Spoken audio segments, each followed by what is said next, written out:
Orang semua ini akan mati, betul? Kita mati dengan kesan.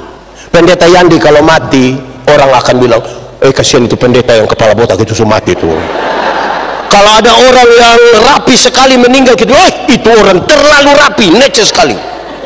Kalau yang mati itu terlalu cerewet, orang akan bilang itu orang terlalu cerewet.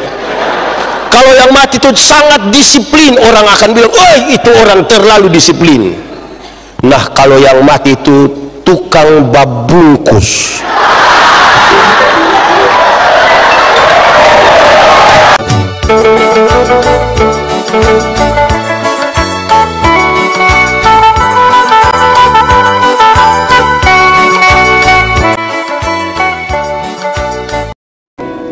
Bapak Ibu saudara-saudara, mari kita buka Alkitab kita, Injil Yohanes pasal 12 ayat yang ke-14.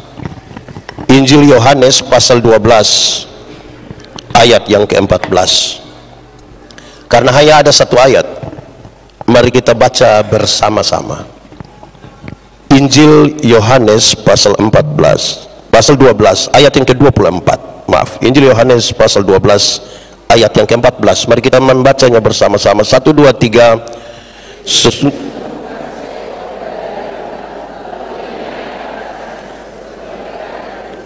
Kita ulangi, Injil Yohanes pasal 12 ayat yang ke-24. Maaf ya, Injil Yohanes pasal 12 ayat ke-24. Sama-sama 1, 2, 3.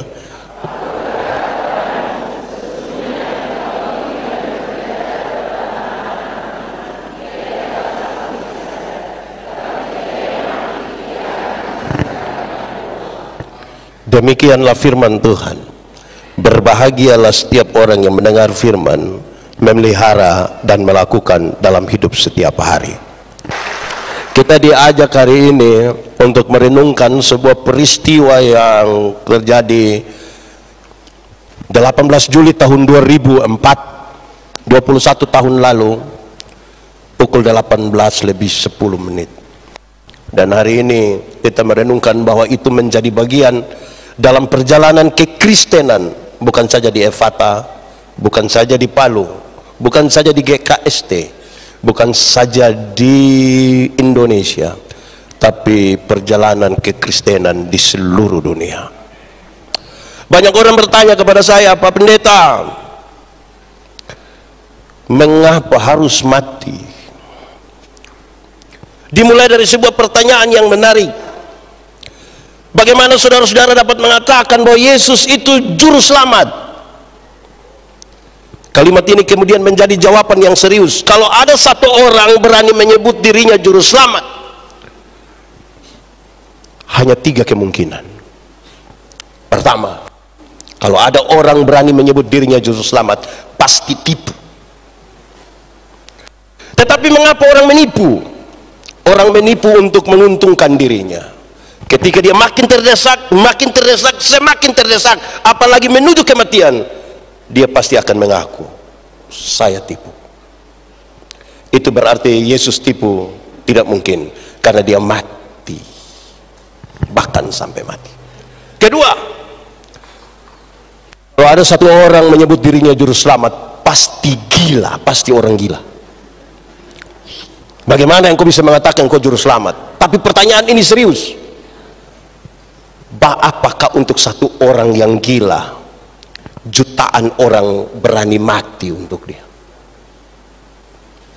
Bahkan untuk orang-orang yang secara fisik tidak pernah berjumpa langsung dengan dia. Apakah bagi satu orang yang gila, jutaan orang berani mati bagi dia? Berarti kedua ini pun salah. Yesus bukan penipu, Yesus bukan gila. Dan yang ketiga ini penting. Kalau ada satu orang berani menyatakan dia juru selamat, ketiga ini yaitu karena dia benar-benar juru selamat. Amin. Beri kemuliaan bagi nama Tuhan. Lalu pertanyaan itu, setelah itu Yesus juru selamat, lalu kenapa mau mati? Kenapa mau mati? Bagaimana kita belajar sesuatu yang hebat di situ? Nanti kita masuk di situ sebagai bagian dari pemberitaan ini. Tapi saya mulai. Ada satu bapak, dia punya kuda kesayangan hilang. Dia duduk-duduk, tetangga-tetangga datang bilang begini, "Bapak pas sedih." Sedih apa? "Bapak punya kuda kesayangan hilang." Dia bilang, "Nasib baik, nasib buruk, siapa tahu." 2 minggu kemudian itu kuda kesayangan datang kembali dari hutan bawa 40 kuda liar. Tetangga-tetangga datang bilang, "Bapak, kenapa? Pasti Bapak senang ini." "Senang bagaimana?" "Kuda kesayangan sudah pulang, bawa lagi 40 kuda liar." Dia bilang, "Nasib baik, nasib buruk, siapa tahu." Bapak ini punya satu anak laki-laki. Anak laki-laki ini udah ada 40, dia coba-coba naik satu kuda liar, ini kuda lompat-lompat, ini anak jatuh, kaki patah. Tetangga-tetangga datang bilang begini, "Bapak, pasti Bapak sedih." "Sedih apa?" "Anak kesayangan jatuh, kaki patah." Dia bilang, "Nasib baik, nasib buruk, siapa tahu." 2 minggu kemudian tentara-tentara masuk kampung. Karena dorang punya kampung itu sementara diserang musuh, maka semua pemuda harus wajib militer ikut perang lawan musuh. Semua pemuda ikut perang kecuali bapak punya anak, karena dia punya kaki patah. Tetangga-tetangga itu datang, memang tetangga ini susah betul. Dorang datang lagi, "Bapak, pasti Bapak senang." "Senang bagaimana?" "Baik, Bapak punya ini tidak pergi, yang kami punya ini pergi." Dia tahu pulang ke tidak. Beliau hanya bilang, "Nasib baik, nasib buruk, siapa tahu." Kalau terus begini, sepagi itu kita tidak pulang. Tapi intinya begini, bagaimana orang memandang kepada kematian. Kalau hidup itu ada, mati itu pasti. Sama-sama 1, 2, 3. Kalau hidup itu ada, mati itu pasti. Kasih tahu kawan di sebelah, 1, 2, 3. Kalau hidup itu ada, mati itu, mau bikin status juga tidak apa-apa. Kalau hidup itu ada, mati itu. Di satu kota di Kalimantan saya pergi, ada satu ibu datang berjumpa dengan saya. Dia bilang, "Pak Pendeta, saya minta Pak Pendeta doakan saya. Saya punya pergumulan yang berat." Saya bilang, "Apa itu ibu?" Dia bilang, "Saya mengalami 3 kanker sekaligus. Ada kanker payudara, kanker serviks, kanker apalah begitu." Dia menangis. Terus saya bilang begini, "Ibu, kita dua akan berdoa, tapi sebelumnya saya mau bilang kepada ibu, 1, semua orang pasti mati. Pendeta Yandi nanti mati, ibu juga nanti, orang sehat nanti, orang sakit pun nanti, orang tidak percaya pun nanti, orang percaya pun nanti, kita semua pasti mati. Kanker, kecelakaan, kerusuhan, penembakan, itu adalah jalan itu. Tapi kita semua pasti." Kedua, saya kasih tahu dia, "Ibu, saya mau kasih tahu ibu yang kedua, kita dua akan berdoa." Orang dua berdoa, tapi mari orang berdoa begitu rupa sampai menemukan apa yang Tuhan mau. Jangan orang dua berdoa sampai menemukan apa yang Tuhan mau. Banyak orang berhenti berdoa karena berdoa untuk mencari apa yang dia mau dan bukan apa yang. Terus saya bilang, yang ketiga, sebelum kita berdoa, saya mau kasih tahu ibu, yang ketiga, ibu menangis karena ibu berpikir tentang anak-anak yang masih kecil kan? Iya. Ibu menangis kan, ibu berpikir tentang suami yang model begitu kan? Udah. Kok ibu-ibu senang sekali itu. Saya bilang begini, itu saja sudah berat. Itu saja sudah berat. Sakit sudah berat, berpikir anak sudah berat, berpikir tentang suami pun sudah berat. Tolong ibu bebaskan ibu punya pikiran dari apa yang dipikirkan oleh orang lain. Kadang-kadang kita pun hidup ini tidak terlalu berat, tapi kita tambahkan berat dengan nanti tetangga pikir apa, nanti teman majelis pikir apa, teman-teman di kolom omong apa. Di Palu ada yang begitu, di GKSD ada, Evata, dia juga anggota paduan suara. Jangan masuk di situ ya. Jadi bebaskan itu pikiran, bebaskan itu pikiran. Amin kok. Amin.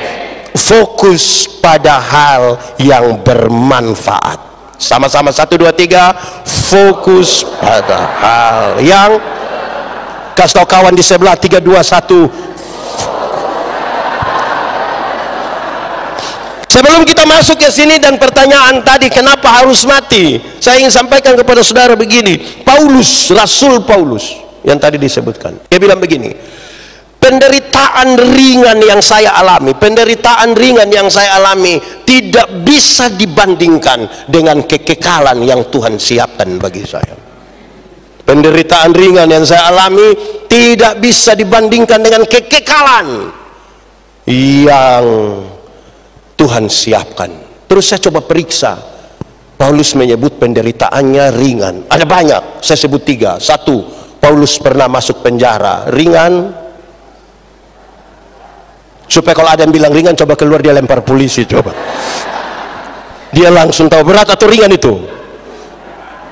Kedua, Paulus pernah dicambuk. Dalam tradisi cambuk Romawi, 1 kali hukuman cambuk, 39 kali dipukul. Di ujung cambuk itu ada tembaga, ada besi yang kira-kira dia apa ini? Nah, pokoknya beginilah dia ini. Kalau dia kena itu dia langsung bawa daging. Ringan. Paulus pernah tenggelam di laut. Ringan. Supaya kalau ada yang bilang ringan, coba kita pergi selepas dia.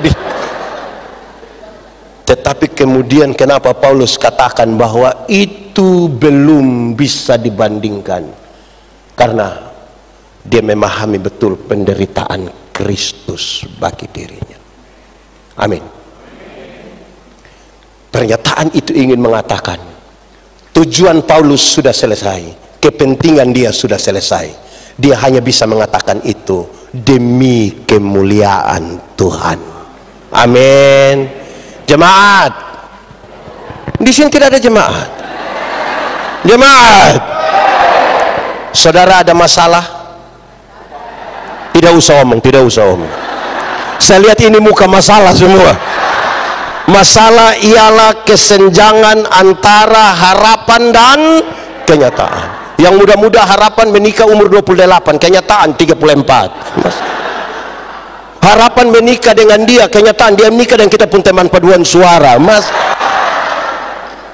Harapan dan kenyataan beda, itu namanya masalah. Harapan petugas koperasi jangan datang lagi di rumah. Ternyata besok pagi dia di sini di Palu juga kenal petugas koperasi. Ada harian atau mingguan dia. Masalah. Tapi soal bukan soal, cara menanganinya yang biasa jadi soal. Amin kok. Kita ini ada masalah. Yang muda-muda saya mau tanya, putus cinta itu soal kok tidak? Soal. Dia akan tambah soal lagi kalau kita tambah baygon setengah gelas. Itu tambah soal baru. Cara kita lebih penting dari itu persoalan. Amin. Baik, sekarang kita mulai. Yesus bilang begini, kalau 1 biji gandum tidak pernah jatuh ke tanah, mati di situ, dia hanya 1 biji. Dia mau bicara apa ini? Dalam kepentingan penyelamatan bagi umat manusia. Karena Yesus dalam konteks itu dia bicara tentang hari kematiannya, tentang penderitaannya, tentang kesusahannya yang banyak orang tidak suka terima itu. Banyak orang tidak suka itu. Paulus, sebelum kita masuk, Paulus itu masuk penjara. Pencuri? Tidak. Bunuh orang? Tidak. Dia masuk penjara karena coba-coba belajar percaya pada Yesus dan memberitakan tentang Yesus. Masuk penjara. Saudara percaya Yesus? Ini sebuah kenyataan yang tidak disukai oleh banyak orang percaya. Banyak orang percaya pikir kalau percaya Yesus tidak ada masalah. Banyak orang percaya merasa kalau percaya kepada Tuhan Yesus itu jalan-jalan tol, tidak ada masalah. Banyak orang pikir kalau percaya kepada Yesus, kepala sakit tinggal tunjuk begini terus dalam nama Yesus. Ini Paulus percaya Yesus masuk penjara. Saya mau tanya, saudara percaya Yesus? Amin. Betul-betul percaya? Mantap. Amin. So siap masuk penjara. Saya lihat saudara ragu ini, sudah mulai ragu nih. Siap? Siap apa? Nah, kita mulai sekarang. Kenapa Yesus mau mati bagi kita supaya kemudian ini terjadi banyak muncul di mana-mana. Dia mendahului kita. Satu, karena kasih. Sama-sama, 1, 2, 3. Hukum Taurat itu ada berapa? Berapa? 10. 10 kalau pakai bahasa Indonesia? Ya 10. Pakai bahasa Inggris baru? Pakai bahasa di Palu? Pokoknya itu sudahlah. Hukum Taurat itu ada 10. Dari 10 dijabarkan jadi 613 pasal. Berapa? Dari 613 itu masih ada ribuan peraturan hidup setiap hari. Dan dari ribuan itu Tuhan Yesus simpulkan dalam 2 kalimat. Mengasihi Tuhan dan mengasihi. Dari 2 kalimat itu Tuhan simpulkan tinggal 1 kata, yaitu K-A-S-I. K-A-S-I-H. Apa? Kasih, kasih, kasih. Kasih, kasih, kasih. Kasih itu apa? Kasih itu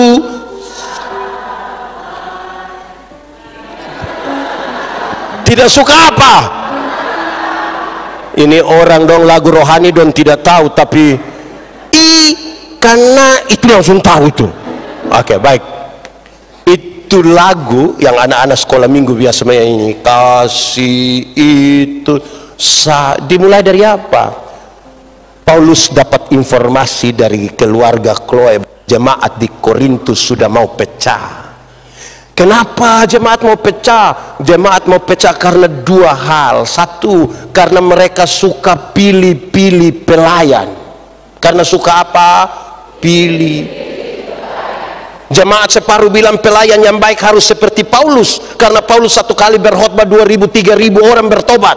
Separuh yang tidak, pelayan yang baik itu harus seperti Apolos. Dia seorang pengkhotbah yang luar biasa, khotbah 5-6 jam, orang tidak bosan. Itu dulu baru pelayan. Paulus dengan Apolos tidak tahu, tapi jemaat sementara mengelompokkan diri. Saya mau tanya, di Efata ini berapa pendeta? Jemaat aman?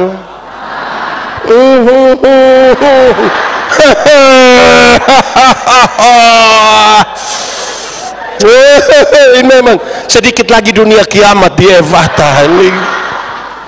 Jemaat sekarang kalau dalam tradisi gereja kami itu disebut dengan warta jemaat. Di sini apa? Sama. Kalau dorang baca warta jemaat, minggu depan yang pimpin ibadah pertama jam 6 itu pendeta Yandi. Di Efata ada begitu. Ini berarti tidak pernah ikut gereja ini. Pilih-pilih pendeta. Itu dia bisa keliling-keliling semua gereja yang ada di Palu ini.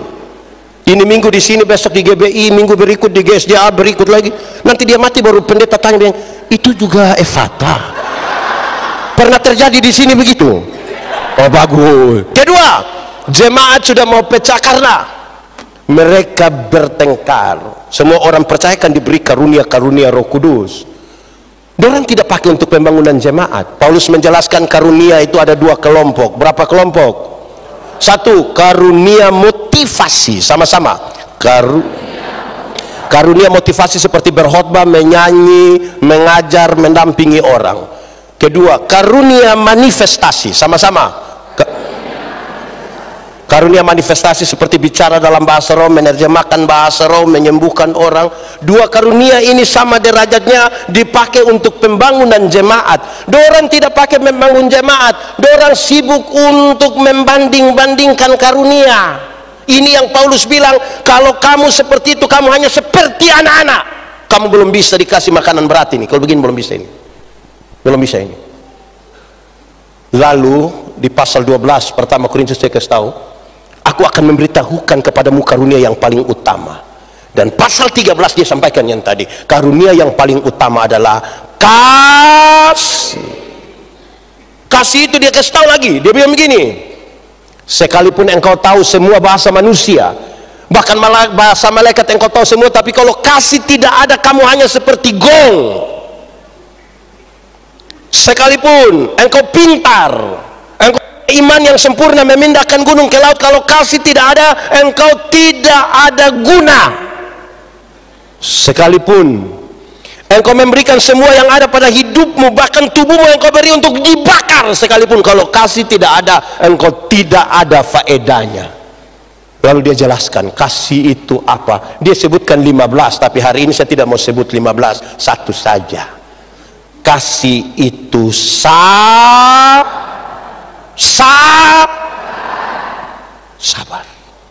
Dalam Alkitab, sabar itu bukan menunggu waktu pulang. Dalam Alkitab sabar berkaitan dengan dua hal. Satu, sabar terhadap situasi. Sama-sama, 1, 2, 3. Kasih kawan di sebelah, 1, 2, 3. Ada situasi-situasi tertentu dalam hidup ini yang kita tidak suka, tapi firman Tuhan bilang apa? Ada sakit dan penderitaan yang kita rasa sudah terlalu berat, tidak mau jalani lagi, tapi firman Tuhan bilang ada tanggung jawab pelayanan penatua diaken yang kita sudah tidak mau jalani lagi, cepat-cepat habis periode sudah, tapi firman Tuhan bilang ada pendeta yang khotbah sudah terlalu lama, kok kita sudah pemalas dengar, tapi firman Tuhan bilang apa? Sabar,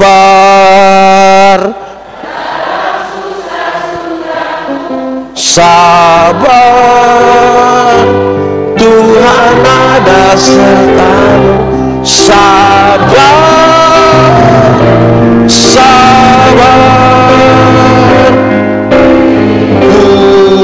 kuat pada. Yang kedua, sabar terhadap orang. Sama-sama, 1, 2, 3. Kasih tahu kawan, 1, 2, 3. Ada orang-orang tertentu dalam hidup ini yang terlalu menjengkelkan, tapi firman Tuhan bilang ada tetangga-tetangga dekat rumah ini yang terlalu tapi firman Tuhan bilang apa? Ada orang lain di luar sana itu yang sangat tapi firman Tuhan bilang ada pendeta-pendeta ini yang terlalu tapi firman Tuhan bilang ada juga majelis jemaat itu yang terlalu tapi firman Tuhan bilang ada juga jemaat itu terlalu tapi firman Tuhan bilang apa? Ada juga suami-suami yang terlalu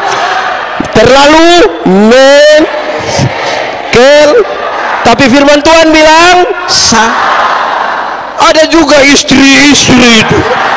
Ada kok tidak? Siapa pun istri yang terlalu tapi firman Tuhan bilang sabar,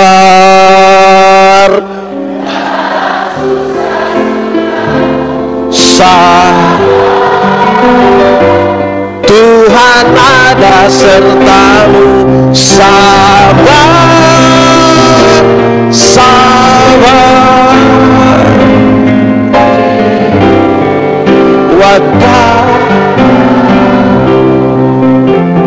hafal, ikut yang pendeta bilang, kasih ialah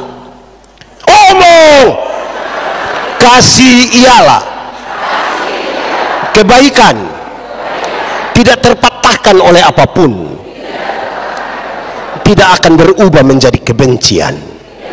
Ulang, kasih ialah kebaikan, tidak terpatahkan oleh apapun, tidak akan berubah menjadi kebencian. Rujukannya begini, karena begitu besar kasih Allah akan dunia ini. Apakah Tuhan Allah mengasihi dunia? Apakah Tuhan mengasihi dunia? Apakah dunia mengasihi Tuhan Allah?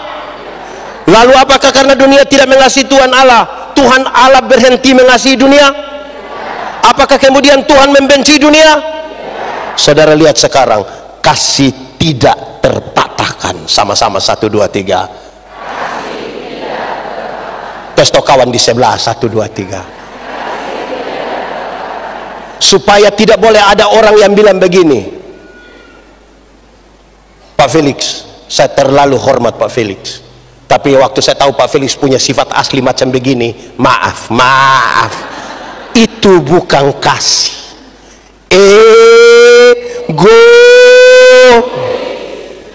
Egois. Dalam kasih itu ada pengorbanan, saudara. Kalau saudara mengasihi Kristus, pasti ada pengorbanan. Saya mau tanya, anak-anak yang baru lahir sudah bisa omong? Atau siapa punya anak yang lahir langsung bilang yes? Anak-anak baru lahir tidak bisa omong. Orang tua ajar bicara, pa. Setelah orang sudah SMP, SMA, sudah lancar bicara, ada suka bicara dengan orang tua? Lebih suka bicara dengan sekarang tidak tahu bicara, orang tua ajar bicara, sudah lancar bicara, lebih suka bicara dengan teman daripada kita. Pertanyaannya, siapa suruh kasih makan dorang? Siapa suruh kasih makan itu orang? Kenapa? Sama-sama kasih tidak terpatahkan. Amin. Anak-anak itu waktu lahir belum bisa jalan, betul? Atau siapa punya anak yang lahir, dia lahir langsung putar ke kiri? Orang tua ajar dorang jalan sambil pegang di tangan satu-satu langkah,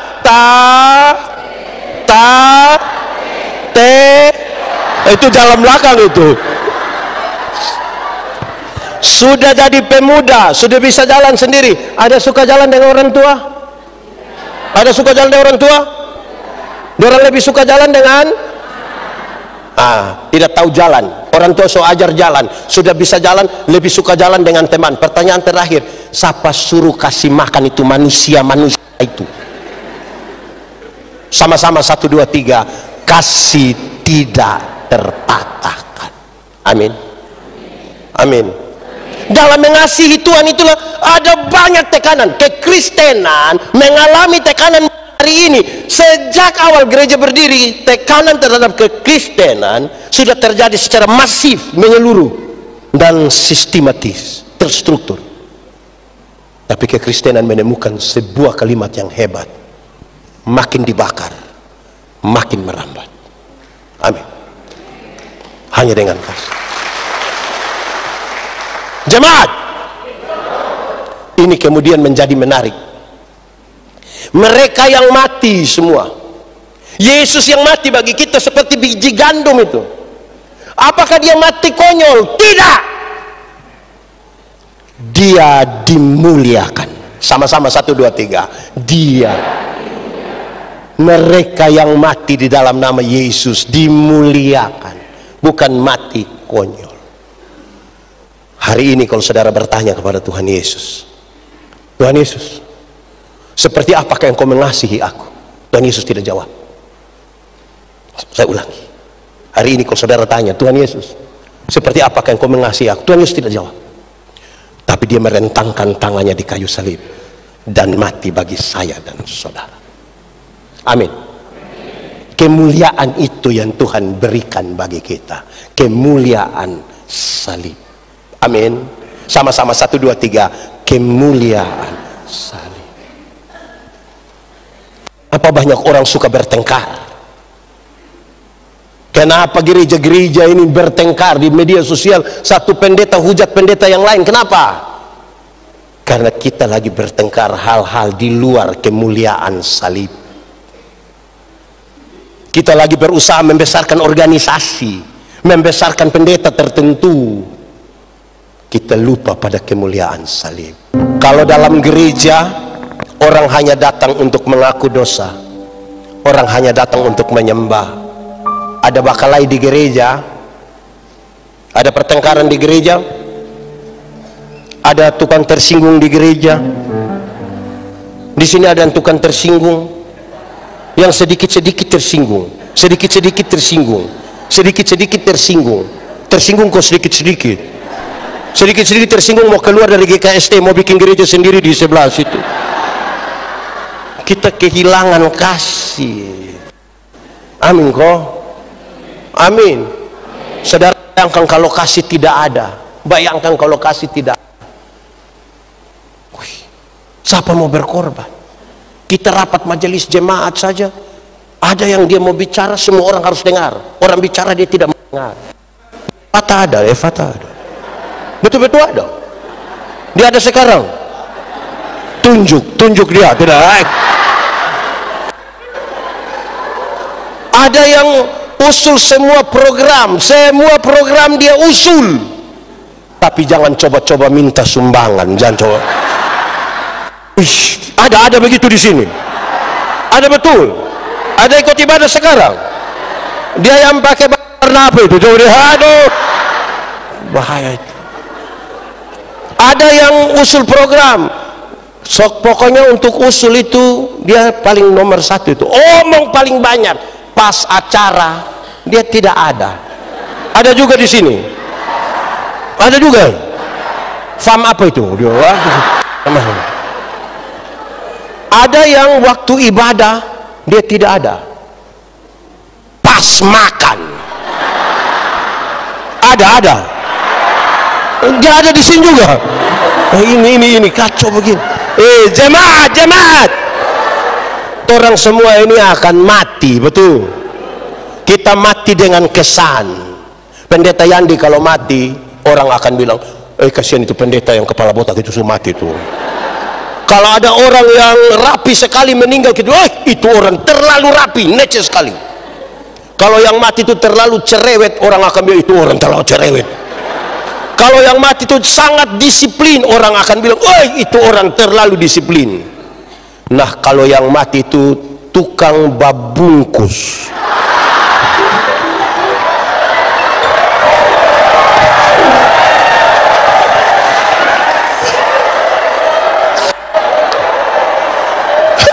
Di sini ada yang biasa babungkus.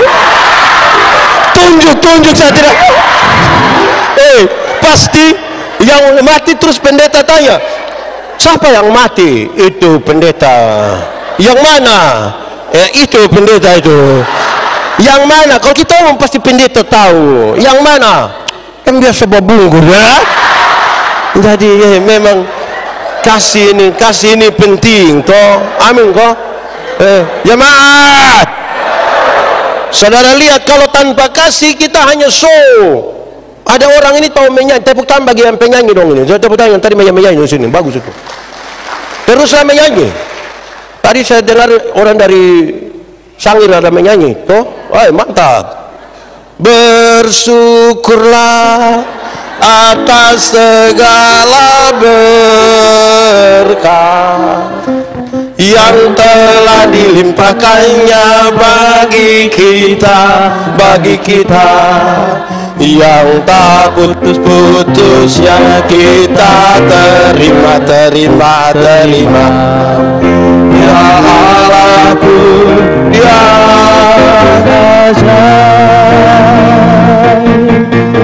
ya Yesus, Engkau sangat mulia bagi semua orang percaya.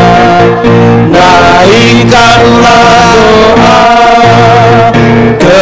kepadanya, sebab bagi Kristus tidak ada yang mustahil. Itu bagus, karena ada orang tahu menyanyi tapi tidak mau menyanyi. Nanti pendeta tanya, ada paduan suara vokal grup? No. Tapi tiba-tiba ada informasi Gubernur Sulawesi Tengah dan Ketua Sinod GKST akan beribadah bersama-sama di GKST Jemaat Efata Palu. Solo dia, duet dia, grup dia, paduan suara dia, tari-tarian. Itu DP nama karunia makam puji. Di sini ada dia. Ada di sini dia. Kuti dia pemulut itu. Kalau kasih tidak ada, kalau bukan apa coba? Kalau bukan kasih dunia tidak ada. Wih Tuhan, kita semua berdosa, betul. Siapa yang berani paksa Tuhan untuk datang untuk menebus? Tidak ada.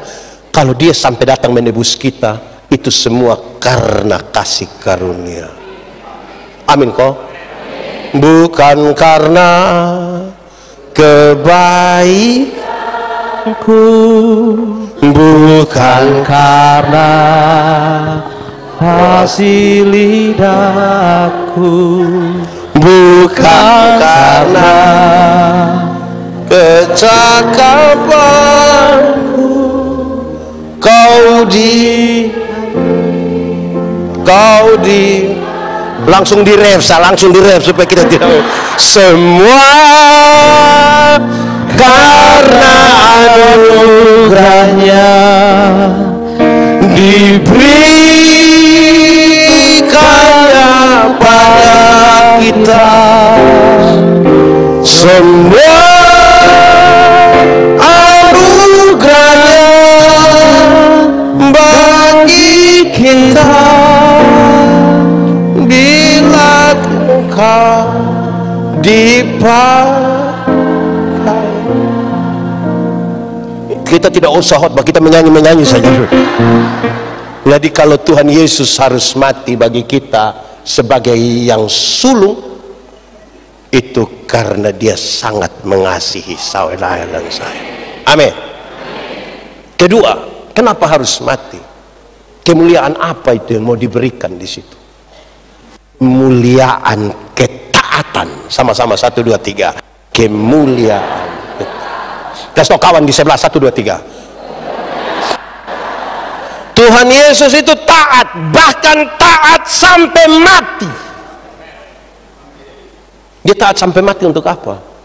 Untuk kita punya putus hubungan dengan Tuhan karena dosa, menjadi tersatukan kembali. Dan dia taat sampai mati. Amin. Ada satu orang datang saya, Pak Pendeta, kalau Yesus itu memang Tuhan, kenapa waktu dia mau ditangkap, mau disalibkan, dia tidak kasih tunjuk kuasa sedikit, biar orang semua tahu? Apa maksud? Misalnya pas dia mau salibkan, dia langsung bilang, pasti orang langsung percaya.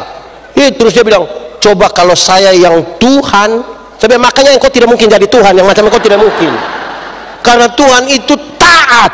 Tuhan itu apa? Bahkan taat sampai tidak boleh ada satupun kemuliaan dalam gereja yang bisa membuat orang dia bahkan tidak boleh taat. Tidak boleh. Saya mau tanya dulu, di Evata sini ada katekisasi? Ada? Berapa tahun? Berapa? 1 tahun. Oh, 1 tahun. Berapa kali tidak ikut pertemuan tidak boleh CD? 3 kali kah? Oke. Terus tiba-tiba ada orang tua datang bilang, pendeta, Desember nanti ada tabis CD kah? Iyo, kenapa? Kita punya anak yang sekolah dokter itu, yang di Bandung itu. Anak terlalu pintar dia itu. Itu dosen belum tahu, dia sudah tahu semua. Dia kenapa? Desember ini dia mau datang. Saya datang persiar lihat orang tua. Bukan pendeta, bolehkah 1 kali langsung tabis CD kah? Pendeta tidak bisa begitu. Tersinggung dia bapak mama. Minta keluar dari Evata.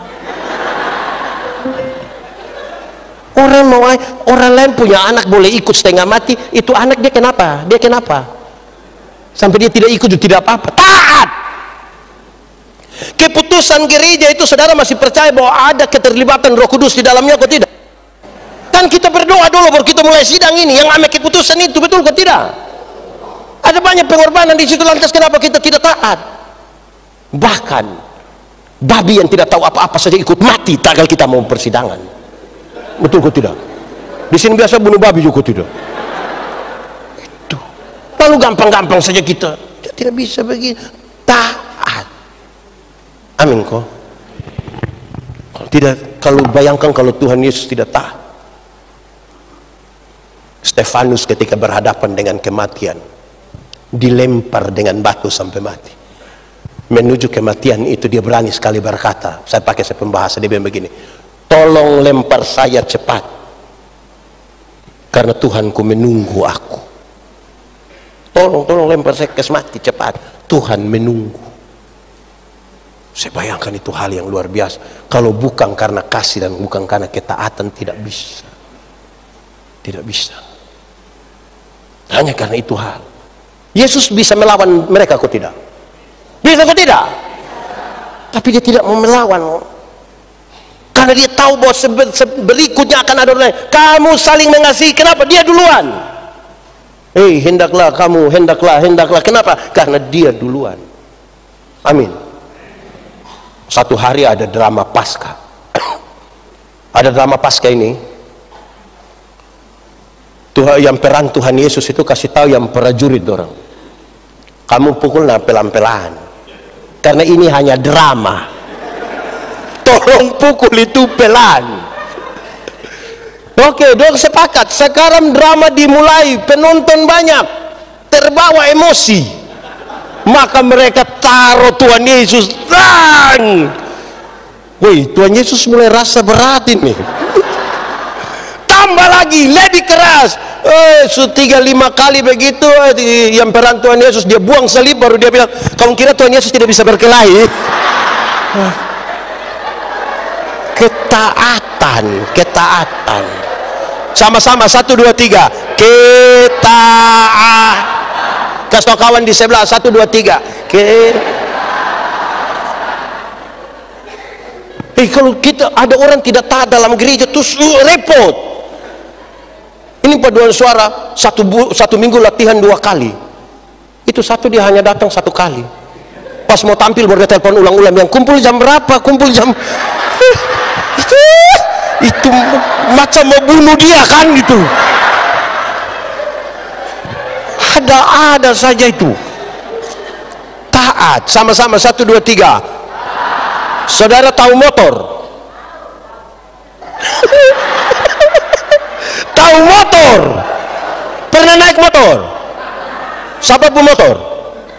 Sendiri kok? Solunas? Tidak santai. Naik motor itu kan, kalau kita taat kita ikut kiri toh, ikut kiri, betul kok tidak? Terus ada satu dia tidak taat, dia jalan ikut kanan menuju kita. Saudara punya perasaan aman?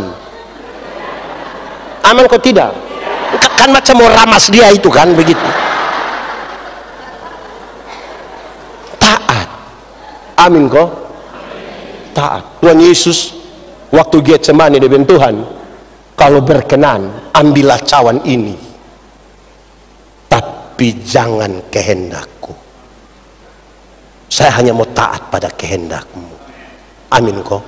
Itu berarti kita pun tujuan sudah selesai, kepentingan kita sudah selesai.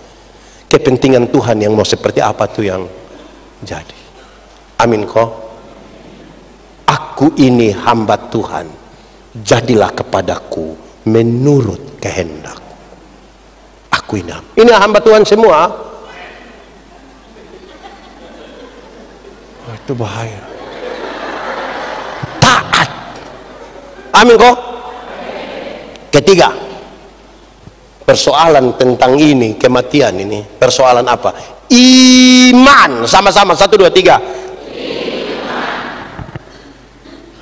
Iman. Orang beriman dan tidak beriman itu kita bedakan dia gampang. Kalau ada oto jalan dari sini ke Poso sampai di Kebun Kopi terbalik, tinggal 2 orang yang selamat. 1 orang beriman, 1 orang tidak beriman. Yang beriman itu akan bilang, untung Tuhan saya selamat. Untung. Yang tidak beriman akan bilang, untung tadi kita lompat cepat-cepat. Di satu peristiwa, di satu peristiwa yang sama, yang beriman akan bilang untung, yang tidak beriman akan bilang untung.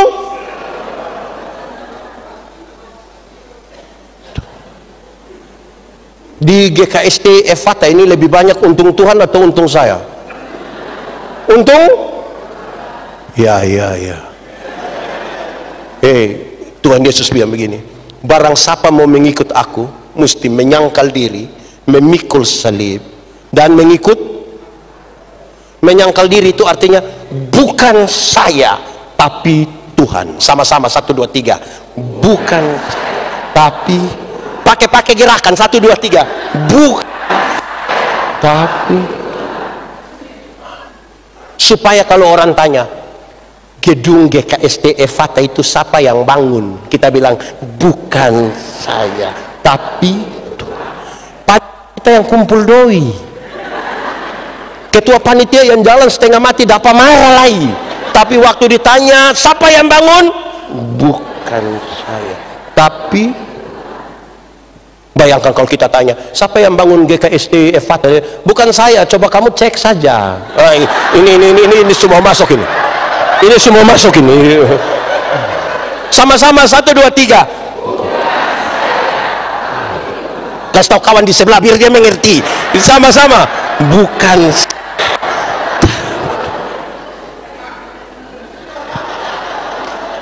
Ada orang miskin, sakit-sakitan datang kepada saudara. Dia tidak punya apa-apa, lapar. Saudara tolong dia. Singkat cerita dia sehat, dia sukses. Dia bawa kesaksian itu kemana-mana, dan berita itu sampai ke telinga saudara. Saudara akan bilang apa?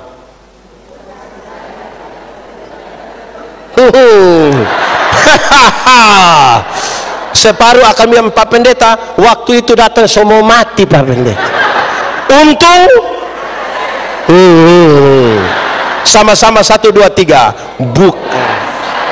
Tapi bukan saya, tapi oke, hafal, ikut yang pendeta bilang. Iman ialah iman ialah dasar dari segala sesuatu yang kita harapkan dan bukti dari segala sesuatu yang tidak kita lihat.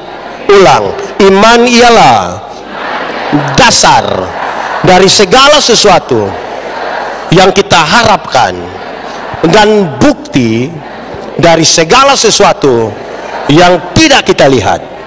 Nah, dengar, dasar itu fondasi. Dasar itu, tahu fondasi? Pernah lihat fondasi? Di mana? Siapa perumah?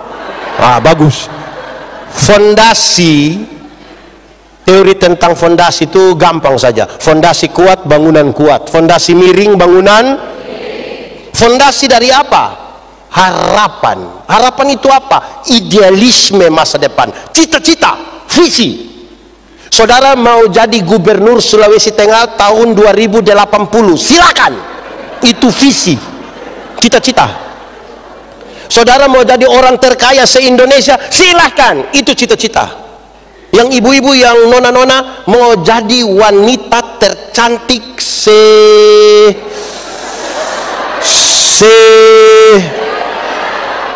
CRT, silakan. Itu cita-cita. Yang membedakan orang beriman adalah di atas dasar apa dia membangun visi itu. Karena orang tidak beriman pun dia mau jadi gubernur Sulawesi Tengah periode 2080. Dia juga mau jadi orang terkaya se-Indonesia, dan dia juga kalau perempuan menjadi wanita tercantik.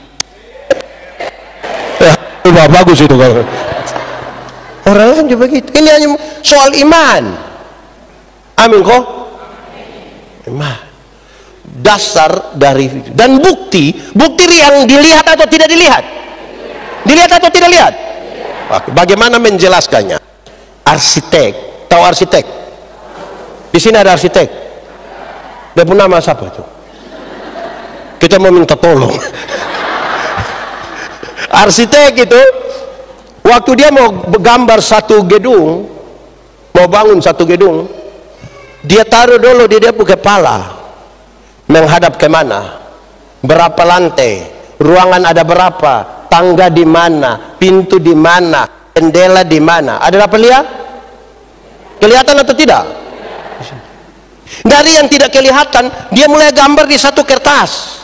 Mulai kelihatan atau tidak?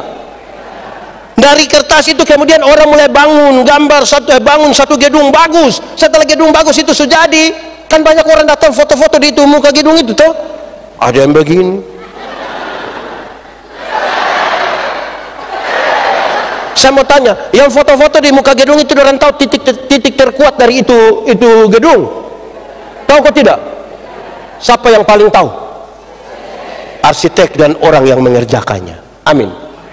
dengan sangat rendah hati Tuhan bilang, kamu adalah gambar dan rupa Allah. Amin kok. Dia tahu titik-titik paling kuat. Tadi waktu saya baca para martir itu, di otak saya, di hati saya, dorang bisa sekuat itu, bisa kudung sekuat itu. Hanya Tuhan yang paling tahu. Dan itu bagian dari kedewasaan iman. Dewasa itu ada 3. Ada berapa?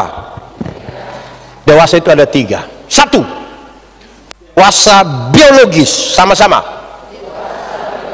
Tes kawan di sebelah. 1, 2, 3. Dewasa biologis itu hari dia punya berat badan hanya 37.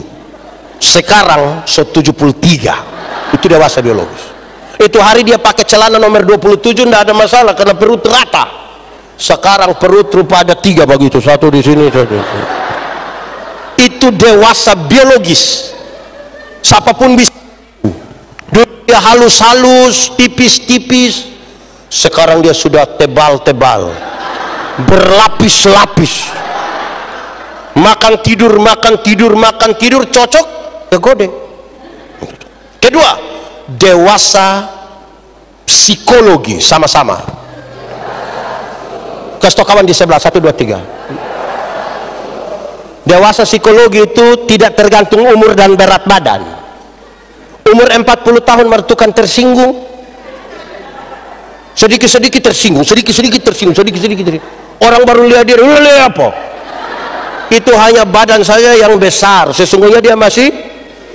Makanya di Kupang kalau ada orang tukang tersinggung begitu, orang suka bilang,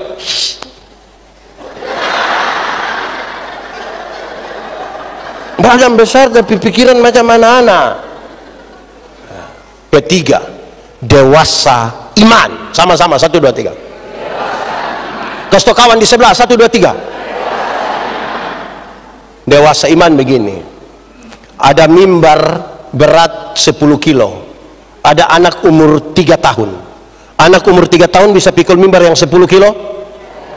17 tahun kemudian dia umur 20 tahun bisa pikul mimbar yang 10 kilo. Yang berubah anak atau mimbar? Nah, itu dewasa iman. Tidak meminta beban menjadi ringan, tapi dia berdoa minta bahu yang semakin kuat. Orang dewasa iman tidak akan menangis masalah berubah, karena dia tahu kalau Tuhan izinkan dia ada masalah, Tuhan tahu seberapa kuatnya dia. Karena itu hampir-hampir orang dewasa iman tidak akan meminta orang lain berubah. Tapi siapa yang berubah? Kadang-kadang orang terlalu sibuk dengan orang lain berubah, lupa rubah diri sendiri. Ada orang tua yang DP anak, ada omong orang lain DP anak bilang binatang, dia marah DP anak, binatang, jangan omong orang bilang binatang. Ini orang tua ini kacau dia ini. Dewasa iman, kita yang berubah. Saudara tahu, perubahan dalam perjalanan iman dengan Tuhan sangat sedikit yang seperti Paulus, sangat sedikit yang tiba-tiba Tuhan. Perubahan itu terjadi setapak demi setapak, setapak demi setapak. Bahkan kadang-kadang dia tidak rasa. Orang lain yang bilang, Bapak itu sudah berubah. Tidak rasa. Hati-hati dengan yang dia datang langsung bilang, kamu tahu kok tidak, saya ini sudah bertobat. Oh, itu minggu depan dia gila kembali. Bahkan gilanya lebih parah dari minggu lalu. Proses terus menerus. Amin kok? Baik, kita bicara beberapa hal tentang ini. Setelah paham itu 3, kasih, taat, iman. Kan Tuhan Yesus mau ajar kita beriman. Saya pakai cerita. Dalam sebuah penerbangan ke satu kota, tiba-tiba pesawat mengalami guncangan berat sekali. Orang-orang sudah berteriak. Banyak orang sudah berdoa di atas pesawat itu. Yang tidak tahu berdoa juga langsung tutup mata dia. Berdoa. Ada seorang ibu yang dia berdoa. Terus selesai berdoa, dia coba tenangkan orang-orang yang ada di sekitar dia. Setelah dia coba tenangkan mereka, Singkat cerita, pesawat tidak mengalami kecelakaan, dia bisa landing dengan baik.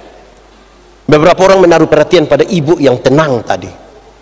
Orang datang bertanya, "Ibu, tadi ketika pesawat mengalami guncangan, kami lihat semua orang ketakutan. Ibu kok sepertinya tenang sekali ya?" Ini ibu bilang, "Oh, tadi saya tenang itu karena saya berdoa." Orang-orang bilang, "Kami juga berdoa, tapi kami kok tidak setenang ibu." Ibu berdoa bagaimana sampai ibu bisa setenang itu? Lantas ini ibu bilang begini, "Saya menikah beberapa waktu yang lalu. Suami saya sudah meninggal. Dan saya percaya bahwa dia sementara bersama dengan Kristus di surga. Dalam pernikahan itu kami punya seorang anak yang sementara ini ada kuliah di kota ini. Tadi saya berdoa karena saya bingung. Kalau tadi pesawat celaka dan kami harus mati, saya segera berjumpa dengan suami di surga. Tapi karena pesawat tidak mengalami kecelakaan dan saya hidup, sedikit lagi saya akan ketemu dengan anak yang saya kasihi. Daripada pilih DP papa atau anak, lebih baik saya serahkan di Tuhan. Tuhan yang paling tahu." Bisa tangkap yang saya maksudkan? Itu yang namanya berdoa sampai menemukan apa yang Tuhan mau. Amin. Kadang-kadang orang berdoa ini kan paksa Tuhan nih, kok kita punya mau. Ada orang yang berdoa paksa Tuhan. Sampai separuh bilang, "Pendeta, saya berdoa sampai," saya bilang, "sampai berhenti kan?" Kekuatan doa itu bukan pada tangisan. Kekuatan doa bukan pada teriakan. Kekuatan doa ada pada penyerahan. Penyerahan. Kadang-kadang kita sungguh-sungguh berteriak, total menangis, tapi tidak total menyerahkan masalah kita kepada Tuhan. Amin. Yang tadi saudara bilang ada masalah dan petugas koperasi itu yang serahkan. Serahkanlah hidup padanya, serahkanlah seluruh persoalanmu, sebab di dalam namanya ada jaminan kekal di dalam segala perkara. Berserah pada Yesus, berserah pada Yesus, percayalah Dia sanggup menolong. Seru pada Yesus, berserah pada Yesus, berserah. Kedamaian apa Dia akan memberi, Dia akan memberi kedamaian apa. Satu. Kedua, ada satu anak baru menikah, kira-kira beberapa tahun, 2 tahun begitu, terus dia meninggal. Waktu dia meninggal, menangis sekali. Dia punya tante, bukan dia punya mama, dia punya tante yang menangis. Dia punya tante hubungi saya, "Pak Pendeta, kami ingin bawa dia punya abu dari Banjarmasin ke Kupang, Pendeta boleh pimpin?" Saya bilang boleh, tapi saya mau tanya, kenapa ibu sedih sekali? Sedekat apakah ibu dengan dia? Dia bilang, "Waktu saya di Australia, dia pernah tinggal dengan saya kurang lebih 8 tahun. Tapi dia orang tua lebih lama dan dia, kenapa ibu yang paling sedih?" Dia, "Pak Pendeta tidak tahu satu hal. Saya mengerti sesuatu." "Apa itu?" "Karena dia ada, maka saya punya status. Saya bisa disebut tante. Kalau dia tidak ada, saya tidak pernah dapat penghargaan itu." Apa yang ingin saya bilang? 2. Pertama, relasi yang kuat. Relasi kuat. Tadi siang duduk cerita-cerita, saya bilang begini, Ada banyak kita ini orang tua masih hidup tidak pernah perhatikan. Online tiap hari tapi tidak pernah telepon orang tua di Muri. Nanti orang tua mati baru dia telepon berulang-ulang, jangan kubur dulu sebelum kita sampai. Mau kasih tahu siapa? Orang tua masih hidup, dia tidak pernah kirim beras kah, gula kah, minyak goreng, tidak pernah. Orang tua mati baru dia bawa babi besar. Itu juga utang itu. Orang tua masih hidup ini rumah miring-miring begini, tidak pernah urus. Orang tua so mati baru dia punya ini kuburan itu pakai keramik.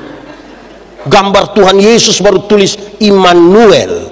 Immanuel siapa?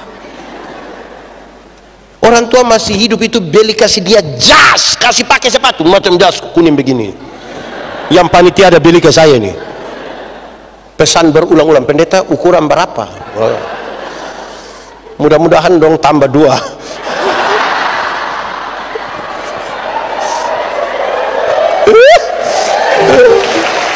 Jangan kasih semangat panitia begitu. Ini orang tua hidup ini, orang tidak beli kasih dia jas. Jalan tidak pakai alas kaki, jadi dia punya jari tabuka semua begini. Orang tua mati baru beli sepatu. Nah, sepatu mana mau masuk di kaki yang terbuka begitu? Akhirnya itu sepatu bukan pakai sandar, baru ada harga di sini lagi.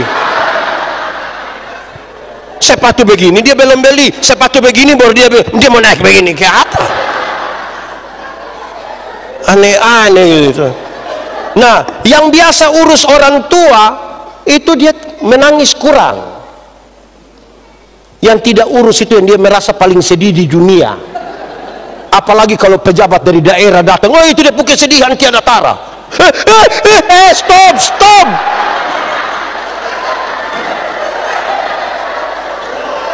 Pencitraan itu sengaja, tapi dia pikir ini isi di sana atau di sini. Itu masalah itu. Boleh. Kualitas relasi sama-sama itu penting dalam kebersamaan. Makin dekat seseorang dengan Tuhan, makin dekat dia dengan orang-orang yang ada sekitarnya. Karena itu hidup dan kebersamaan bukan soal berapa lama, tapi kualitas kebersamaan. Ada lagu dulu, hidup bukan karena hari, hidup hanya karena tidak tahu ini lagu.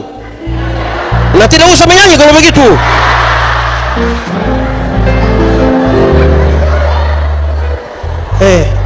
Saya hampir solo ini. Jadi saudara, jadi kualitas kebersamaan toh. Dan terutama kebersamaan kita dengan Yesus.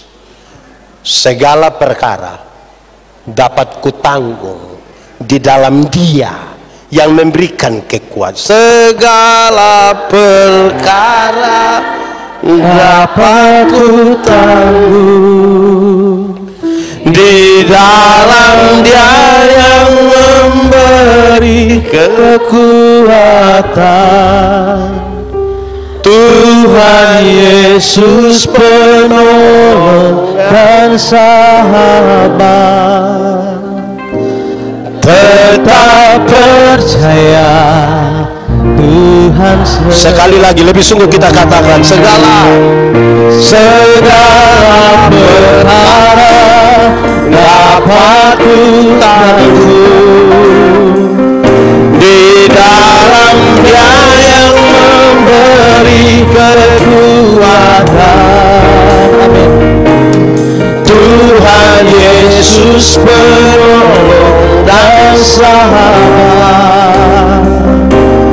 tetap percaya Tuhan, tetap percaya,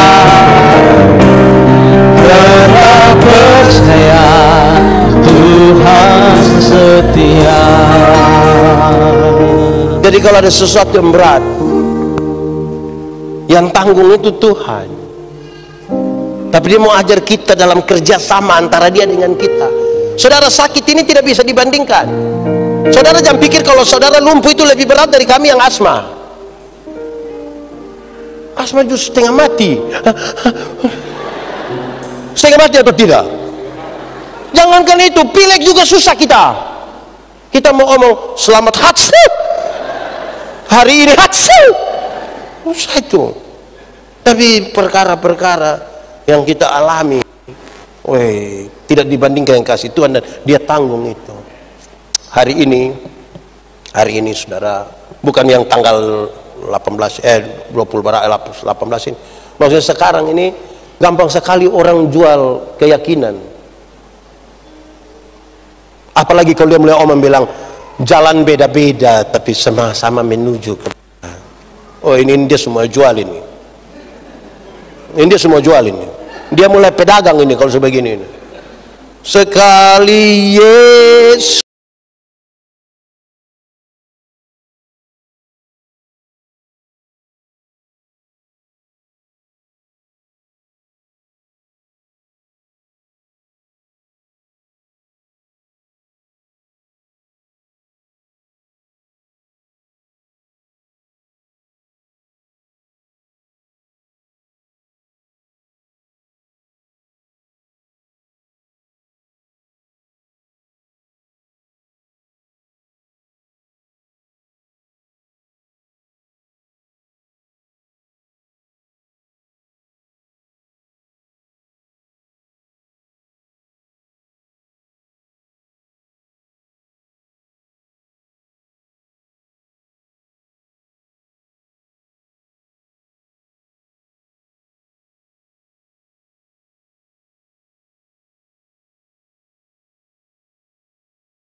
terakhir, memulai sesuatu dengan Tuhan sangat sulit untuk kita mengakhirinya dengan Tuhan.